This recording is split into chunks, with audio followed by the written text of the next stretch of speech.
আপনারা দেখছেন মুর্শিদাবাদ মিডিয়া সত্য খবর এখন আপনার নাগালে। আমাদের চ্যানেল সাবস্ক্রাইব করুন, দেখতে থাকুন, সঙ্গে থাকুন। এমন আইন পাশ হয়েছে, রাজ্যে যেভাবে ধর্ষণের চাপ বেড়ে যাচ্ছে, নারী নির্যাতনের বিরুদ্ধে আরও কঠোর আইন আনার দাবি জানাবেন আপনি?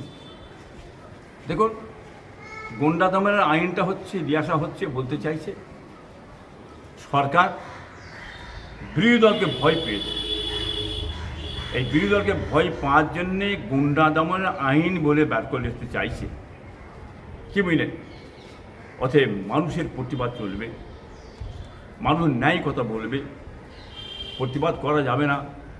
প্রতিবাদ করলে ধরো, মারো, পেটো, কেস দাও, এই কাজটা মমতাই করেছিল আগে। বিরোধী দল শূন্য করে দাও, বিরোধী দল উঠলে মারো, পেটো, কেস দাও, কি বুঝলেন? এই কাজটা কিন্তু মমতা ব্যানার্জি করেছিল, কি বুঝলেন? শুভেন্দু সাহেব, আপনি তাই কাজ যদি করেন যে প্রতিবাদ করা যাবে না, হ্যাঁ কেস দাও, মারো, পেটো, তাহলে আপনি তো এর আগে যখন টিএমসি ছিল তখন তো লড়াই প্রচুর করেছে, বহুত প্রতিবাদ করেছেন, বহুত মিটিং মিছিল করেছেন। বলুন, তাহলে আপনি করলেন কেন?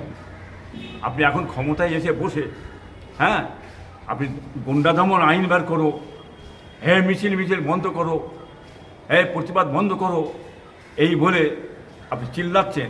তা আপনি নিজে তো করেছেন, আপনি কী করে করছেন? অতএব প্রতিবাদ কিন্তু কখনই আপনি বন্ধ করতে পারবেন না, কি বুঝলেন?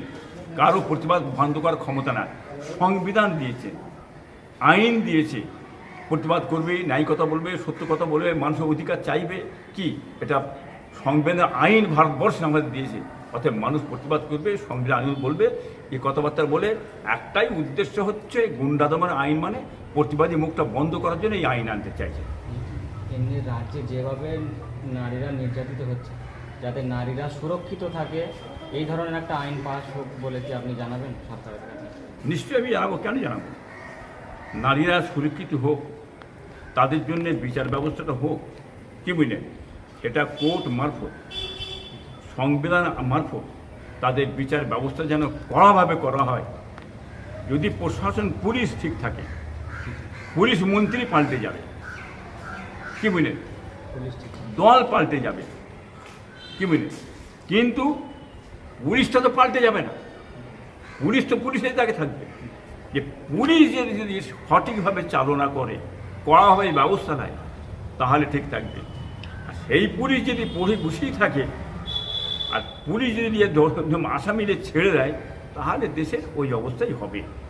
এগুলোর দিকে যদি মহামান্য মুখ্যমন্ত্রী, হ্যাঁ মহাশয়, বুঝলেন, শুভেন্দু সাহেব যে লক্ষ্য রাখে, নিশ্চয়ই কাজ হবে। উনি পুলিশ মন্ত্রী, উনি সব পারেন, কি বুঝলেন?